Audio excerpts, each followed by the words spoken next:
আসসালামু আলাইকুম ভিউয়ার্স, আশা করি সবাই ভালো আছেন। এক্সেলের নতুন একটি টিউটোরিয়ালে আপনাদের সবাইকে স্বাগতম জানাচ্ছি। বন্ধুরা, আজকে টিউটোরিয়াল বা আজকের এপিসোডে আমরা শিখব কিভাবে একটি এক্সেল ফাইলকে পাসওয়ার্ড দেওয়ার মাধ্যম দিয়ে প্রোটেক্টেড করা যায়। আর পাসওয়ার্ড দিয়ে প্রোটেক্টেড করার মাধ্যম দিয়ে আপনি আপনার ডাটাকে সুরক্ষিত রাখতে পারবেন এবং গোপনীয়তা রক্ষা করতে পারবেন। তো চলুন কিভাবে পাসওয়ার্ড দিয়ে প্রোটেক্টেড করা যায় আমরা দেখে নিই।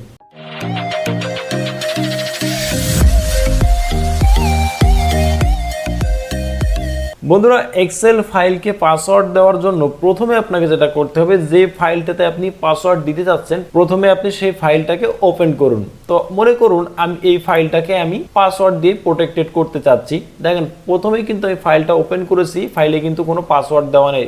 আবার আমি দেখাচ্ছি, দেখেন এই যে আমি ফাইলটা ওপেন করলাম, ডাবল ক্লিক করার সাথে সাথে কিন্তু ফাইলটি ওপেন হয়ে গেছে। এখন যদি চান আপনি ফাইলটাকে আপনি প্রোটেক্ট করতে চাচ্ছেন, পাসওয়ার্ড ক্রিয়েট করতে চাচ্ছেন, সেজন্য আপনি এখানে প্রথমে এই ফাইল অপশনে আসবেন। এই ফাইল অপশনে আসার পরে এখান থেকে সেভ অ্যাজ একটা ক্লিক করে দিবেন। এই সেভ অ্যাজে ক্লিক করে দেওয়ার পরে দেখেন এখান থেকে কিন্তু আপনাকে ফাইলটার লোকেশন চাচ্ছে। তো এখান থেকে আপনি ব্রাউজ অপশনে গিয়ে বা যে কোনো জায়গায় লোকেশন দিতে পারেন, সেটা হতে পারে ডেস্কটপ বা বিভিন্ন কোনো ড্রাইভ বা বিভিন্ন কোনো ফাইল, যে কোনো জায়গায় আপনি দিতে পারেন। আবার আপনি এই ফাইলটার সেম নামও রাখতে পারেন অথবা নামটিকেও চেঞ্জ করতে পারেন। এখন এখানে আসার পরে নাম যদি আপনি চেঞ্জ করেন সেক্ষেত্রে কি হবে, নতুন আরেকটা ফাইল ক্রিয়েট হবে যেটাতে পাসওয়ার্ড থাকবে এবং যে ফাইলটা আমি ওপেন করেছি এটি পাসওয়ার্ড ছাড়া থাকবে। তো তার জন্য এখন আমি এখান থেকে নাম চেঞ্জ করতে চাইলেও চেঞ্জ করতে পারি, না চাইলেও চেঞ্জ নাও করতে পারি। এখন এখানে আসার পরে আমি সাপোজ নেম চেঞ্জ করলাম না চেঞ্জ করে এখান থেকে দেখেন যে টুলস অপশন আছে। এই টুলস অপশন আসে, দেখেন পাশে একটা ছোট্ট একটা দেখেন ডট মেনু আছে, 3 ডট মেনু, এর উপরে একটা ক্লিক করে দিবেন। দেওয়ার পরে এরকম একটা ড্রপ ডাউন আপনি দেখতে পাবেন। এই ড্রপ ডাউনের নিচে দেখেন একবারে নিচের উপরে এই যে জেনারেল অপশন আছে, এই জেনারেল অপশনের উপরে একটা ক্লিক করে দিবেন। দেওয়ার পরে দেখেন এখানে কিন্তু পাসওয়ার্ড দেওয়ার অপশন আসছে। এখানে দেখেন পাসওয়ার্ড টু ওপেন আর পাসওয়ার্ড টু মডিফাই।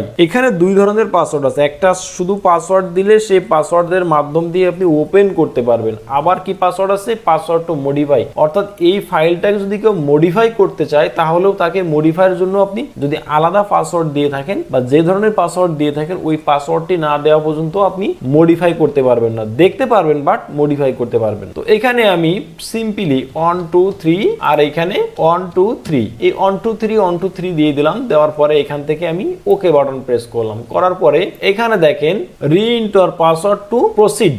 আমি এখানে আবার 1 2 3 যেহেতু রি-এন্টার বলছে আমি রি-এন্টার করে দিলাম। দেওয়ার পরে এখন বলতেছে কি রি-এন্টার পাসওয়ার্ড টু মডিফাই। আমি দুই জায়গায় দুইটা পাসওয়ার্ড দিয়েছিলাম, যার কারণে এখানেও কিন্তু সেম জিনিস বলছে। আপনি দুই জায়গায় দুই রকম পাসওয়ার্ড কিন্তু ইউজ করতে পারবেন 1 2 3। তো দেওয়ার পরে এখান থেকে আমি ওকে বাটন প্রেস করে দিলাম। দেওয়ার পরে যদি আমি ডেস্কটপে আমার এই ফাইলটি আছে, আমি ডেস্কটপে যদি আমি এখানে সেভ দিয়ে দিই তো এখন এখানে অলরেডি এক্সিস্ট দেখাচ্ছে। তো যদি আমি রিপ্লেস করতে চাই তাহলে রিপ্লেস করব, আর তা না হলে কি করতে হবে, আমাকে এই ফাইলটার নাম চেঞ্জ করে দিতে হবে। তো আমি রিপ্লেস করে দিলাম, ইয়েস বাটনে প্রেস করে দিলাম। আমার কিন্তু এই ফাইলটা কিন্তু এখন পাসওয়ার্ড প্রোটেক্টেড হয়ে গেছে। তো এখন পাসওয়ার্ড প্রোটেক্টেড হয়েছে কিনা সেটা আমরা একটু টেস্ট করে দেখি। ক্লোজ করে দিলাম। দেওয়ার পরে এই ফাইলটাই কিন্তু আমরা পাসওয়ার্ড দিয়ে প্রোটেক্টেড করেছিলাম। বন্ধুরা, এখন এটির উপরে আমি ডাবল ক্লিক করলাম, এখন এটি ওপেন হচ্ছে। দেখেন এখানে কিন্তু এখন বলছে কি প্রোটেক্টেড। এখন এটিকে আমরা কি করব, আমরা যে পাসওয়ার্ড দিয়েছিলাম 1 2 3 ওকে বাটন প্রেস করলাম। করার পরে এখন যদি বলে রিড অনলি, তো যদি আমি শুধুমাত্র রিড করতে চাই তাহলে আমি যদি রিড অনলিতে আমি ক্লিক করি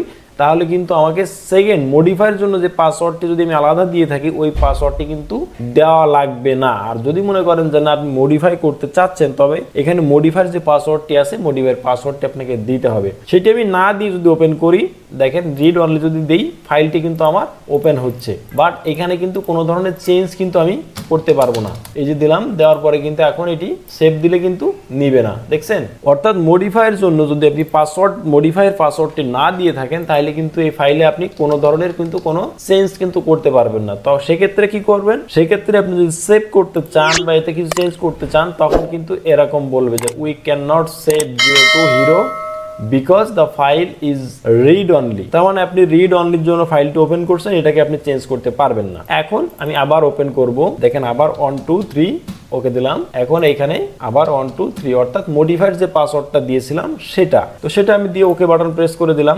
এখন যদি আমি এখানে কোনো কিছু লিখি, এই যে লিখলাম, লেখার পর এখন যদি আমি সেভ দিই এখন কিন্তু দেখেন খুব সুন্দরভাবে কিন্তু সেভ হয়ে গেছে, কোনো ধরনের কোনো ওয়ার্নিং মেসেজ কিন্তু এখানে দেয় নাই। বন্ধুরা আমরা আজকের ভিডিওতে শিখলাম আপনি আপনার এক্সেল ফাইলকে বা আপনার ডাটাকে পাসওয়ার্ড দিয়ে প্রোটেক্টেড করে কিভাবে আপনি সুরক্ষিত রাখতে পারেন।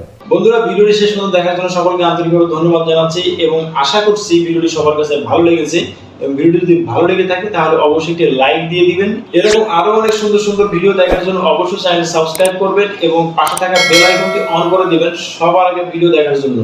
ভালো থাকবেন সবাই, আল্লাহ হাফেজ, আসসালামু আলাইকুম ওয়া রাহমাতুল্লাহি ওয়া বারাকাতুহু।